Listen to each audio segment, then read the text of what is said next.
alliance together. But also, what we see Vladimir Putin doing, he's attacking Ukraine, but also this is really an attack against the West. Yes. I mean, wanting to fragment NATO, and so now I don't know that that's working, but that was his intention, and that's exactly what Gog's going to do in the end times. It's going to be an attack against Israel. I believe when Israel's under their covenant with Antichrist, it's really going to be an attack against the West as well. So a lot of the parts of this are fitting together. Plus his growing alliance with Iran. That's in the background to all this, which is a nation that's also mentioned in Ezekiel 38. So there's all kinds of there's so many facets of this really that fit in with being a build-up to what's predicted in Ezekiel 38 and 39. This first article is from Axios, and it says U.S. urges Americans to consider leaving Russia immediately, and it says more airline flights have been canceled in and out of Russia, and American citizens in the country should consider leaving immediately, the U.S. Embassy in Moscow warned in a security alert Sunday. What do you think about that? I mean, when the U.S. Embassy is warning our citizens to get out of a country, do you believe that there's a significant threat of us going to war with Russia? Well, I just think right now, as you just said earlier, with Putin, just his instability right now, I think there's just a fear we don't know what he's going to do. The Cold War, during the Cold War, you had Soviet Union and you had the United States. Both were, you had nuclear weapons, you could destroy each other, but both were considered to be rational, and sane. And so you kind of had a balance of power there. And now it's kind of that's been thrown off, because now with Putin, the way he's acting now, I mean, I think they're really wondering what could he do, because my sense is he's going to have to save face somehow in this. And how far will he go to do that? And how brutal is he going to get? He's not going to be humiliated or embarrassed in this, because that's the very thing that he saw happen to the Soviet Union when it was split up. That's what he's trying to regain. So he will not allow himself and Russia to be humiliated. I think however far he has to go to not allow that to happen, he'll go. So I think it is wise to get our people out of Russia at this time. Jimmy has discussed Iran's nuclear power, but what about Russia's power? And this is from Hala. Just today, Putin threatened any nation that interfered with their attack on Ukraine. He said there would be repercussions like they have never seen. He was referring to the nuclear bomb. What is your opinion concerning this threat? How good is their nuclear program? And is there a chance he could use it on the USA or the U.S. with China's help? What do you think about that, Mark? Well, it's a real threat. They have more nuclear weapons than anybody in the world. Russia does. They have a lot more than we do. Now, again, how many do you need to blow up the world? But they have, their stockpile's massive. Would he do that? We don't know. Again, how far will Putin go? How crazy is he? And what is he? I don't think he's crazy in the sense of insane or something. But calculating, he's not going to be humiliated. He's not going to be embarrassed. That happened in 1991. He's lived with that. He calls that the greatest geopolitical disaster of the 20th century. But the worst day of his life, he said, is when he's clearing out his papers in East Berlin and having to go back to Russia. It was humiliation. And so when he was a KGB agent. So he doesn't want that to happen again. And I think he'll do whatever he has to do. And right now, too, he's going to get backed more and more into a corner. There's going to be trouble at home. The economy is going to begin to collapse. And the worst kind of a bear, is a bear that's been robbed of her cubs and then is cornered. Right. And once he's cornered like this, we don't know what he will do. And I think there's a lot of people who are asking that question. So we don't know how far he'll go. We don't know if this is a bluff that he's making, but I think in his own mind he would be willing to do it to save face and to not have his country go down and be humiliated. I agree with that. This is from Michelle. It says, I am confused about something. I have heard about the great military might of Russia, yet he seems to be struggling. Is this because he hasn't fully lent his true military and capabilities on Ukraine? It seems to me that Israel could squish him, hands down. What do you think about that? Well, there's military operations are notoriously difficult. You've got all these long supply lines and all. I mean, if Vladimir Putin wants to go in there and take Ukraine, he can take it. If he doesn't care what he does, bomb every city, he could take it quickly. I think they're wanting to preserve infrastructure and a lot of those things. They're hoping the people there will just surrender and give up. The problem for Israel's tiny. I mean, Israel obviously has nuclear weapons and all that, but Israel is as far as Jews living in Israel, it's 6 million people. Right. Russia has 1/8 of the landmass in the world. I was reading that recently. That's fascinating. They have an eighth of the world's land mass in Russia. Israel's the size of New Jersey. Yeah. So you're talking about just an overwhelming force, really. Now, Israel would have to use, in a war with someone like Russia, Israel would have to use nuclear weapons. That's right. To come out on top. They could defeat them in that way, but but Israel, one nuclear weapon in Israel, and the country, the whole country's gone. Oh yeah. Whereas you hit Moscow or St. Petersburg, and it's a huge, massive country. This is Maggie. With Russia and China recently performing military drills together, North Korea having now missiles that can reach the U.S., and Iran in cahoots with them, could the U.S. be targeted for destruction? What do you think about that? Well, I think that's what they all want. All of them want that, and I think a lot of them, though, are watching us kind of start collapsing from within. Yeah, we're so focused on climate change that we're really sabotaging our own economy, with oil and gas. And I think a lot of these countries are sitting and watching what's happening to our country and kind of allowing us to fall on our own sword. I think there's probably a lot of that. I heard someone say, and I really believe this is a very true observation, and that is we are so woke in our military. The present administration is so fixated, and that's just the truth, on making sure that the transgender is accepted into our military and all this kind of thing. And China is not woke. Russia is not woke. Iran is not woke. North Korea is not woke. They're not concerned about any of those politically correct issues. They're just building a military to destroy us. And so we are at such a disadvantage because of the weakness that we have shown the entire world. The withdrawal of Afghanistan, just on a tactical level, just showed how inept we have become. But this is something that's real troubling, is that the United States of America, we have the largest war machine in the world, but it's not the war machine that matters, it's the people behind that machine. And so, we are seeing the decline, and people ask, why isn't America in Bible prophecy? Or if we are, why are we not very pronounced? Well, obviously, we're not much of a factor at that point. Is that what you believe? That's right. Yeah, I think we're going to be weak by that point. I mean, the word's used woke. I'd say we're woke and weak. Woke and weak. We're woke and weak. And my view is that the rapture will and probably in convergence with other things that are all these other things we see happening in our culture that are weakening us. Then you have the rapture on top of that, right? Where all the salt and light stuff. Let's say 8% of the people in America are really believers. That's 30 million people. That's right. That are extracted. And you talk about a drop on the Dow Jones the next day, and right. Our military being everything sucked out of our country. It's we would become a third-rate nation overnight. Yeah, that's right. Hey everyone, thanks for watching our YouTube channel. To stay up to date with the latest end times content, make sure to hit the subscribe button on YouTube right now. The clip you're about to watch is from our weekly Tipping Point show. To get the full show and other end times content from great teachers like Greg Laurie, Dr. Mark Hitchcock, and myself, join us as a member on endtimes.com for $7 a month. Enjoy this clip. I want to talk about Israel. I want to talk about the end times. That's what we do here on endtimes.com, is just talk about a lot of current event stuff. What's happening right now in Russia and the Ukraine. Tell me, beginning with, I guess, Russia and the Ukraine, is there anything prophetic about that in your mind related to current events and what's going on? Yeah, absolutely. I mean, the majority of the rabbis understand Gog as connected to the land of Russia. And so obviously anything that goes on in that region is super significant, right? Gog is described as someone who comes from the far north, Ezekiel 38:15. Oh. And in Jewish thought, the dwelling place and stronghold of the forces of evil is from the north.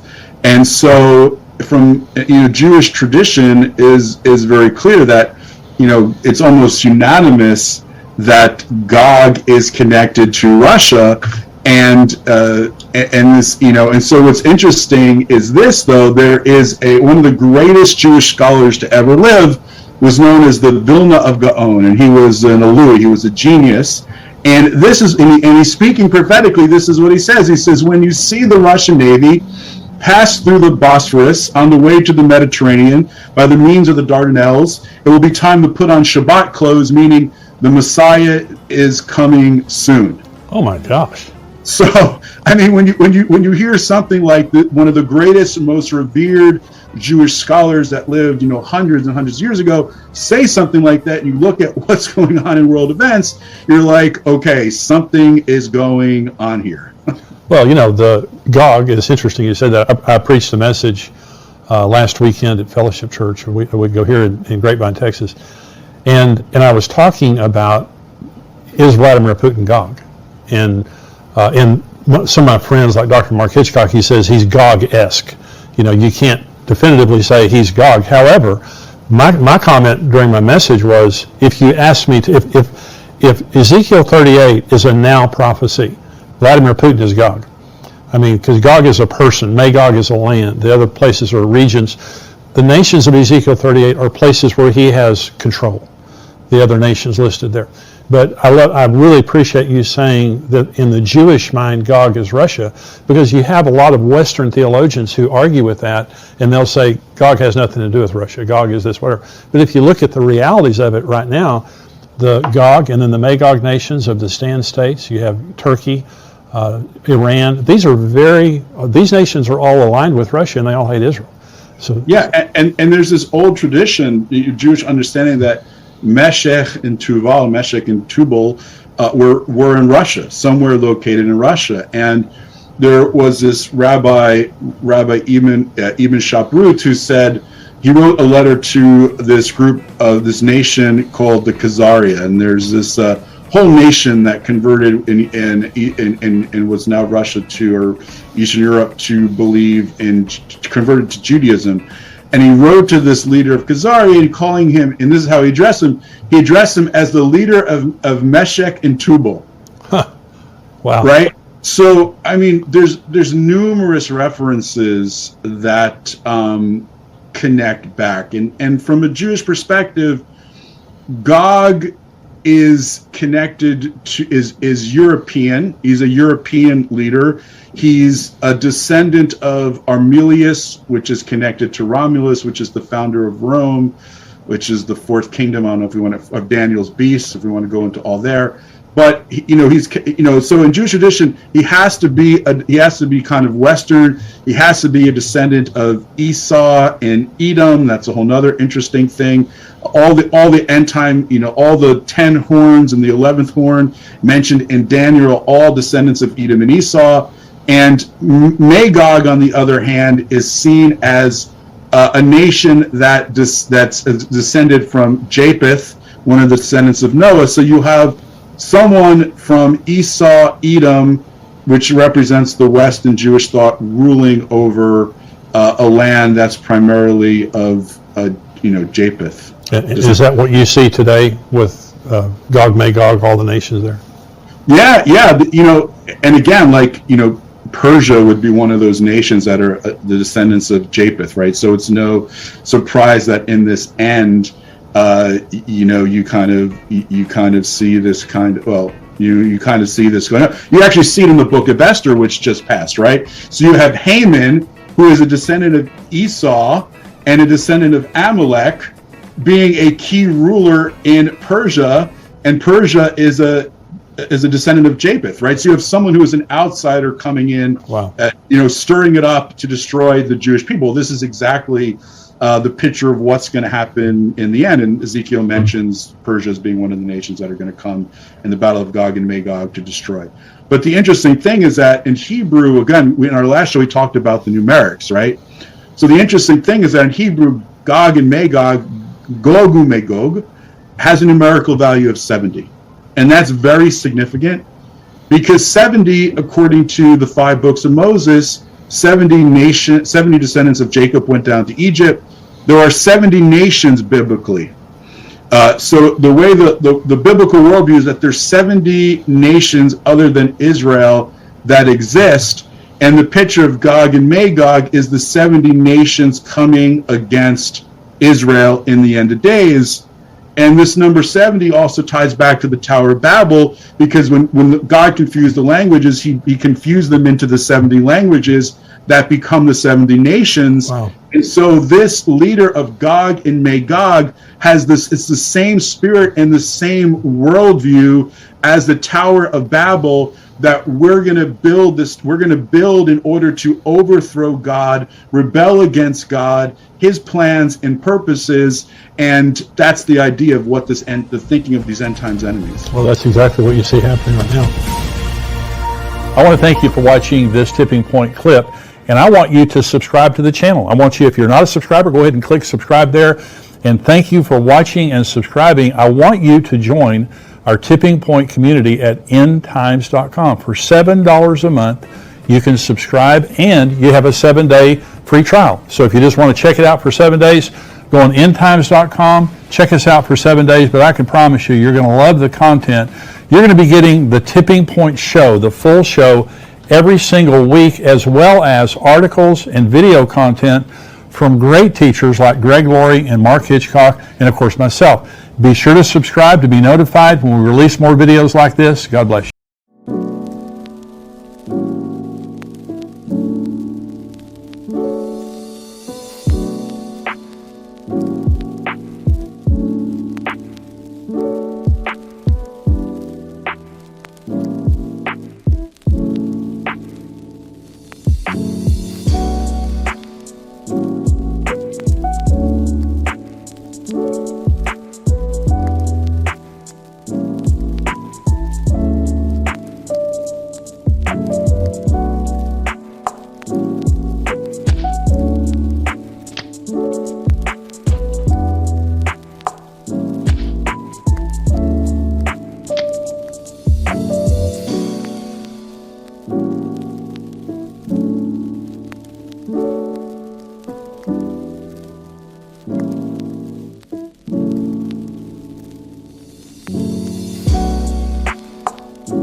Cause I don't give a fuck what you say.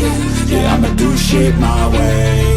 So you can go kick rocks, I'ma stack bricks up, build what I want to make. Yo, I got a lot of shit to say, so I'ma do this every day. I'll be writing things until I'm fucking buried in my grave. 6 feet deep under, but my body won't decay. Cause my messages are timeless, so they'll put them on display. Oh yeah, I rap with a certainty, I have a sense of urgency. A message for eternity, for everyone internally. I had some people burning me, but now they fucking learn to see I ain't the one to fuck with, now they looking nervously. And I don't really care what you think of me respectfully. You can kick rocks if you think you're fucking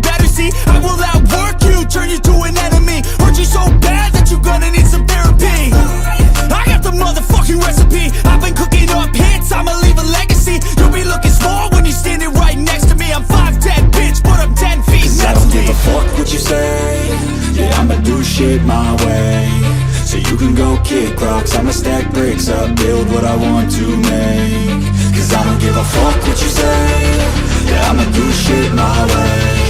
So you can go kick rocks, I'ma stack bricks up, build what I want to make. Yeah,